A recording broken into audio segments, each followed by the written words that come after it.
resesi terus tiba-tiba loh kok itu dipotong ini itu ya kan. Itu ya makanya mungkin kayak inilah apa namanya kisah cinta sad boy. Jadi sad boys yang mana nih? Jadi kayak apa istilahnya itu kayak jatuh cinta pada orang yang tepat tapi di waktu yang salah.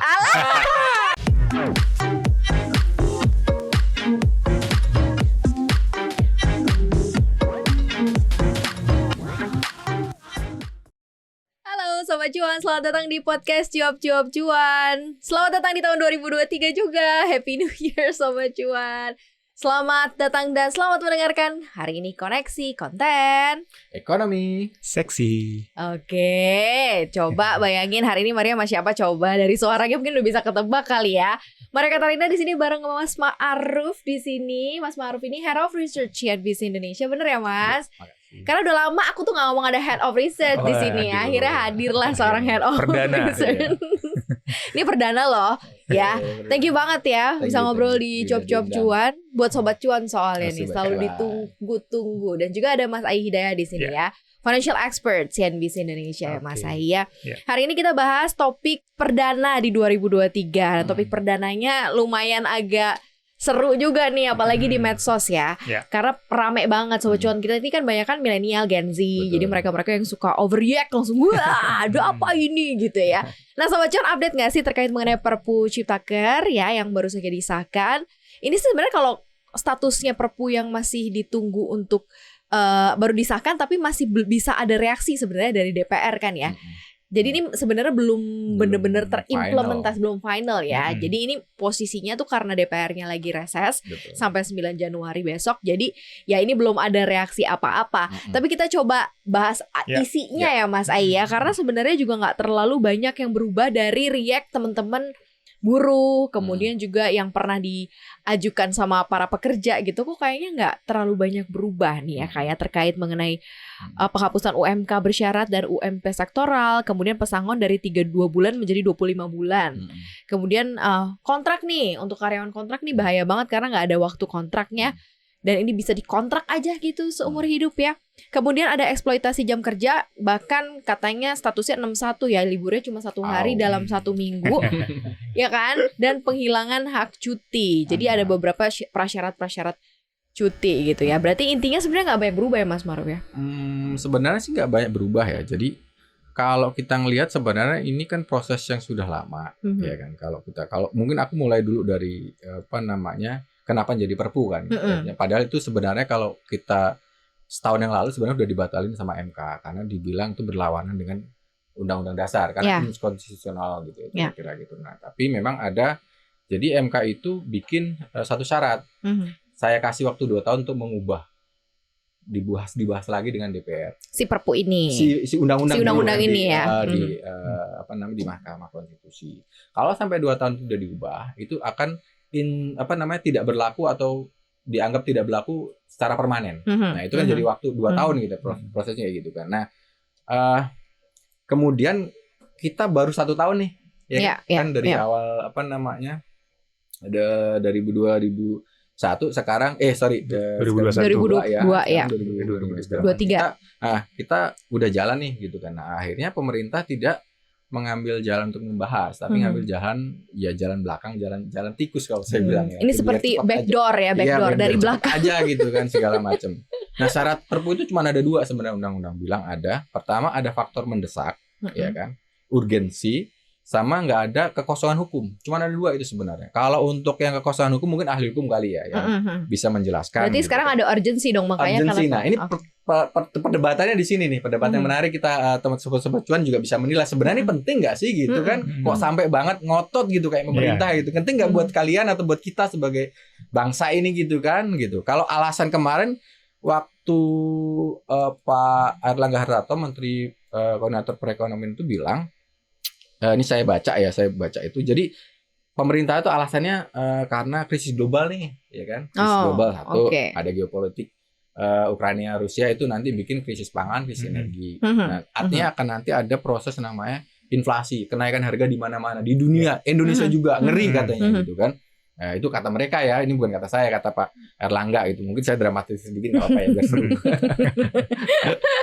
Fine Mas, fine. Iya, ada stagflasi itu Oke, jadi double digitnya inflasi, tinggi, ya. tapi ekonominya itu melambat. Betul. Nah, itu susah, istilahnya udah barang-barang mahal ya kan, apa namanya, kita nongkrong ke kafe, kopi atau apa jadi naik ya. Daya belinya juga nggak Daya ada. belinya kita gaji Oke. nggak naik. Ini problemnya katanya akan terjadi nih teman-teman gitu kan, coba cuan tahun depan gitu.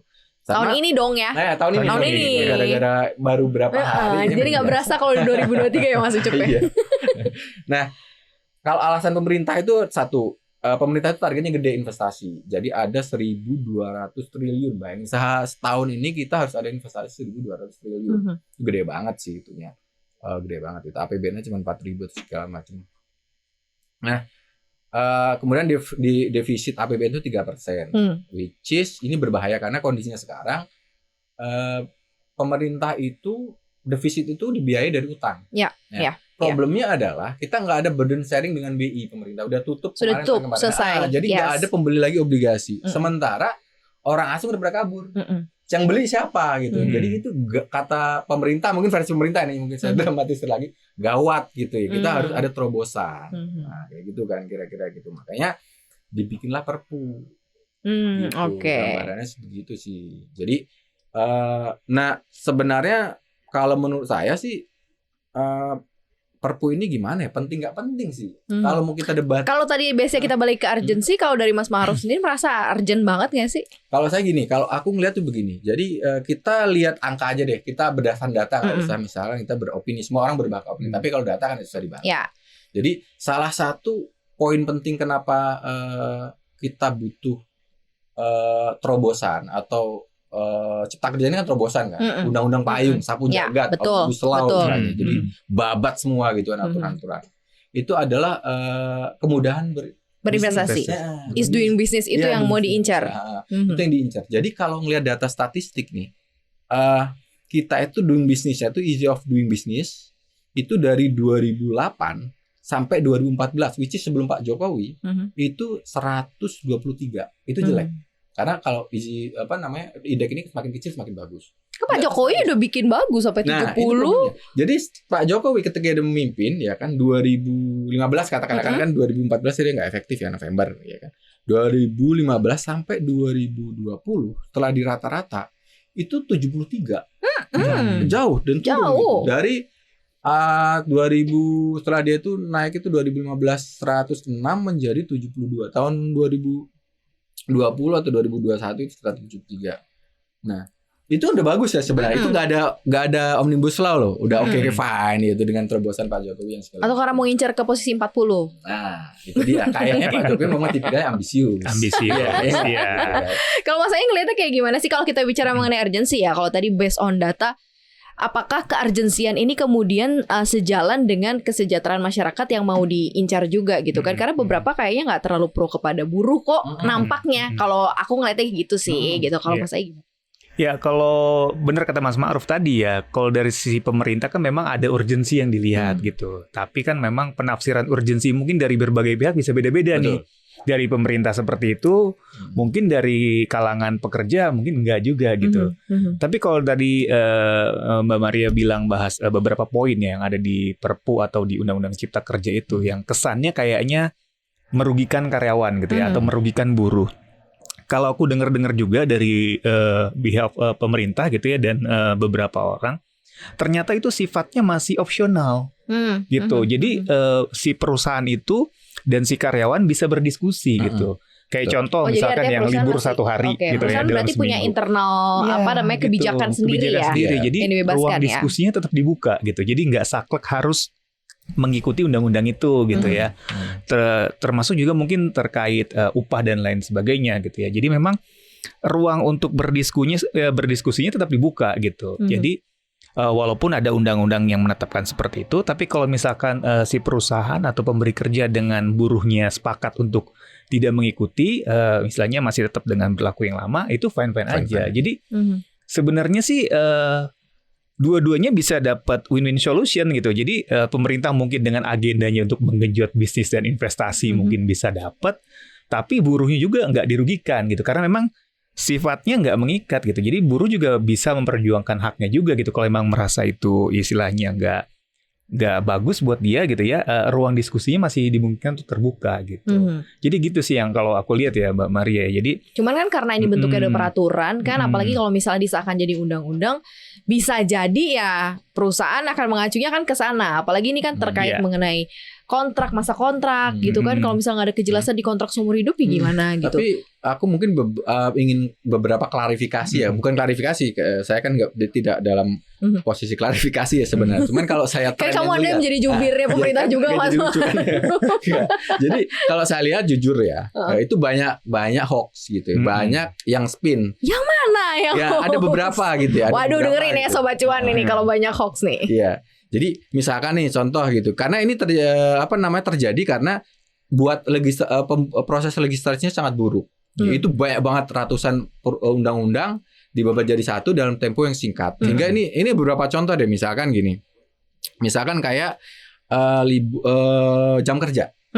Jam kerja itu sebenarnya ada 2 sistemnya. Ya, ada 2. Kalau kerjanya per hari 7 jam, ya kan? 7 jam itu memang Sabtu wajib boleh masuk. Ya, setengah hari gitu. Bukan, pokoknya dia kerjanya atau wajib itu masuk 6 hari. Oh, 6 hari. Kalau seharinya 7 jam. 7 jam. Tapi kalau kerja di atas 8 jam itu 2 hari liburnya. Memang ada 2 opsi di situ. Berarti perhitungannya berapa 40 jam per minggu gitu ya? Jadi itu opsi yang bisa dipakai sama pengusaha. Problemnya adalah di undang-undang, ya kan? Itu cuma dicantumin 1. Iya. Biasanya kita bukan baca undang-undang tapi nggak baca PP-nya. Iya, PP-nya udah jelas. Ini kebiasaan kita ya, nggak baca detailnya.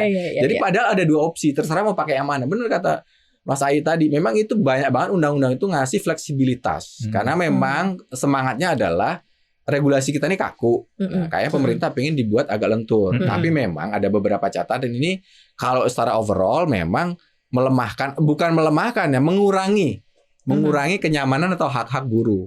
Gitu. Ada banyak banget pasal gitu. Misalkan kayak kontrak seumur hidup itu ada batasannya. Jadi batasan itu 10 tahun.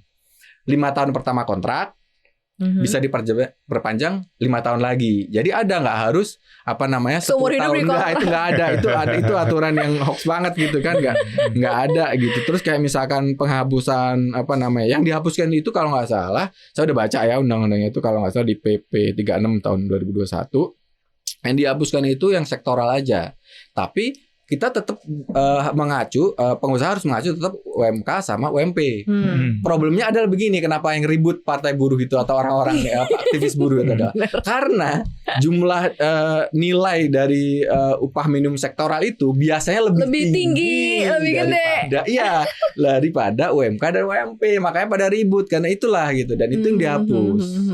Itu yang sama saya ada beberapa catatan, misalkan kayak hak cuti, betul ya, ada beberapa dikurangi tapi banyak banget di situ, dan memang bentuknya fleksibel itu, kontrak kerja segala macam. Kemudian kayak tadi udah eksploitasi jam kerja tadi udah terbantahkan, ada 2 opsi, silahkan pilih gitu kan. Sama sekarang boleh katanya nikah sama teman kantor juga nggak apa-apa katanya. Asal jangan sekantor. Banyak kan. Teman kantor tapi jangan sekantor. Jangan sekantor. Itu bahaya, Mbak. Diksinya ya bahaya ya gitu ya. Sekantor. Iya, sekantor. Kalau dulu kan kalau misalnya satu kantor kan harus satu ada yang resign kan. Tapi sekarang katanya nggak apa-apa gitu ya Mas ya. Iya, benar. Sekarang nggak apa-apa karena itu hak azazi gitu. Tapi in overall sebenarnya begini. Ada kalau bahasa yang agak beratnya ya orang itu, ada liberalisasi di sini. Prosesnya ada. Jadi Undang-Undang Tenaga Kerja itu yang paling banyak disorot sebenarnya. Itu adalah warisannya Bu Megawati. Ya, betul, ya, betul. Kan? Kemudian dan mengubah itu susah sekali. Karena itu udah jadi hukum, dan itu udah soalnya udah jadi undang-undang juga. Dan itu memang banyak benar-benar menguntungin buruh secara politis segala macam ini kan. Nah, kemudian diubah agak dibikin fleksibel lah, kayak misalkan dengan dimodifikasi. ini. Dan kita lebih baik kok. Kayak misalkan kayak Tapi kalau dibilang tingkat kenyamanan untuk investasi, menarik investasi, apakah dengan pola yang ada ini akan memang cukup menarik investasi untuk bisa masuk ke Indonesia. Karena kan salah satu yang juga jadi pertimbangan asing atau investor yang untuk masuk ke sini kan karena memang policy regulasi kita nih masih belum ajak gitu ya. Terus kan buruh, bahkan level gaji buruh kita lumayan kurang kompetitif gitu ya. Makanya mereka lari lah ke beberapa negara di kawasan ASEAN untuk lebih invest ke sana gitu. Mas Aruf. Kalau jadi ada dua, kalau urgensinya itu kalau memang kalau kita nyambung ya dengan alasan pemerintah ada ada terkait resesi global segala macam. Kenapa ini penting gitu ya? Kalau saya lihat kalau disambung-sambung ini nyambung. Jadi salah satu alasannya memang jadi tahun ini yang dibilang World Bank, IMF, bahkan Presiden Jokowi nakutin bahwa akan terjadi krisis global atau stagflasi ataupun apapun yang menyeramkan itu memang ada. Ya, salah satunya adalah tren pengetatan likuiditas. Jadi tidak ada lagi uang murah. Tidak ada lagi kayak dulu investasi asing masuk banyak segala macam. Karena sekarang itu eranya flight to quality. Jadi aset-aset itu pada pergi ke yang bisa ngasih return yang tinggi gitu.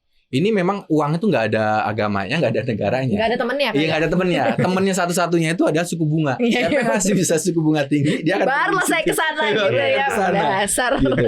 Ya, jadi dia lari ke Amerika Serikat. Di Amerika Serikat itu selain naikin suku bunga, pemerintahnya juga jual obligasi. Jadi jual obligasi, narik apa? Dolarnya ditarik. Seluruh dunia narik sana. Dan itu bukan hanya Indonesia. Artinya apa? Memang ada kesulitan masalah likuiditas. Itu yang mengakibatkan APBN ini juga akan agak berbahaya gitu. Kalau memang tidak ada yang bisa membiayain gitu ya kira-kira. Kemudian yang kedua, likuiditas atau sulitnya dana itu juga terjadi di sektor real. Jadi ada tren yang ini dari Bapak Kiamat Naurel Robini ya, yang pernah memprediksi krisis dan benar ya terjadi. 2008 dulu kan di Amerika itu memang benar gitu bahwa ada tren pulang kampung investor global. Namanya itu apa istilahnya itu? Reshoring of industry. Jadi ini terjadi karena ada praktek perang dagang. Dulu kan Amerika sama Cina perang tuh ya kan. Huawei disusah-susahin deh bisnisnya segala macem ya kan. Dia bisnis Amerika yang di Cina juga disusah-susahin. Akibatnya mengambek. Pada balik. Udah deh gue balik aja deh gitu. Itu yang terjadi. Artinya apa? Ada fenomena uang itu balik, orang-orang perusahaan-perusahaan multinasional itu mengembalikan uangnya, investasinya ke negaranya masing-masing karena ada situasional tertentu kan yang menyebabkan. Gitu. Jadi sekarang sebenarnya UU Cipta Kerja ini bisa jadi sweeteners atau pemanis buat Indonesia nggak? Itu butuhnya. Jadi ada gula-gula gitu sini. Jadi memang lagi kering ya memang kita butuh itu. Cuman ini yang debatable juga. Pemerintah kan bilang ya kan ada krisis global ya kan sehingga kita butuh undang-undang ini. Tapi coba pemerintah bilang juga kita baik-baik aja loh, kita akan tumbuh 5%. Jadi gimana dong? Katanya baik-baik aja ya kan, tapi kok butuh katanya genting. Ini kita bingung jadinya. Kan itu maksudnya debatable-nya gitu kira-kira gitu kan. Karena kan sebenarnya kestabilan dan kesejahteraan teman-teman karyawan atau buruh itu kan ya sebagai salah satu engine juga untuk perekonomian kita kan sebagai sumber daya beli yang sih Mas Ai. Kalau seandainya ini agak digoyang-goyang terus mereka kemudian riak harus demo harus apa kan jadi kerjanya jadi nggak produktif kan? Benar nggak sih larinya ke situ? Gimana Mas? Iya, intinya adalah semuanya harus merasa diuntungkan ya, termasuk di sisi dari karyawannya juga gitu. Kalau merekanya juga jadi kayak demo, mogok kerja dan lain sebagainya, malah jadi apa yang sudah direncanakan itu malah nggak bisa berjalan kan? Jangankan untuk meningkatkan tingkat kemudahan berbisnis, jangan-jangan bisnis malah nggak jalan gitu. Kalau misalkan yang di bawahnya ini para pekerjanya mogok massal gitu kan. Nah itu juga mungkin kalau aku melihat sih beberapa waktu belakangan dulu kan pernah Pak Jokowi bilang gitu ya. Kok ini pabrik-pabrik, industri-industri kok pada pindah gitu ya ke Vietnam gitu atau ke Thailand. Ini kenapa nih? Mungkin itu juga menjadi suatu kekhawatiran kali ya dari si pemerintah ini kalau nggak membuat sesuatu, jangan-jangan Indonesia bakal ngedrop banget nih gitu ya investasinya, tingkat kemudahan berbisnisnya. Makanya mungkin itu juga kali ya alasannya buru-buru dikeluarkan Perpu ini gitu. Tapi aku sih yakin ya intinya pemerintah juga harus memikirkan rakyatnya juga lah, istilahnya karyawan atau buruhnya juga, karena ini juga termasuk dalam ekosistem yang harus dijaga juga kan si buruh ini, jangan sampai malah nanti malah apa yang sudah direncanakan ini malah jadi buyar gitu kan. Ya, betul, tujuannya betul. meningkatkan bisnis malah jadi bisnisnya nggak jalan gitu. Jadi memang nggak mudah sih dari sisi pemerintah, nggak mudah gitu. Bagaimana dia bisa memberikan keuntungan buat semua pihak gitu ya, sehingga ekosistem ini bisa berjalan gitu ya Mbak Maria. Berarti gitu kalau sih. gitu message-nya untuk para buruh ini kan sebuah rules ya, peraturan atau mekanisme yang dibikin oleh pemerintah ya. Kita kan sebagai pekerja mungkin apa sih yang harus ditambah gitu, mungkin lebih bisa meningkatkan skill sehingga lebih diperhitungkan atau apa gitu, supaya kayaknya ya mau peraturannya kayak apa ya, enggak lah, gue tetap punya nilai tambah kok, value gue ada gitu. Perlu gak sih itu menjadi salah satu sorotan juga buat para pekerja? Kalau dari sisi pekerja ini perlu, karena memang tadi dibilang Mas Ai bahwa ini undang-undang ini memang luas ya.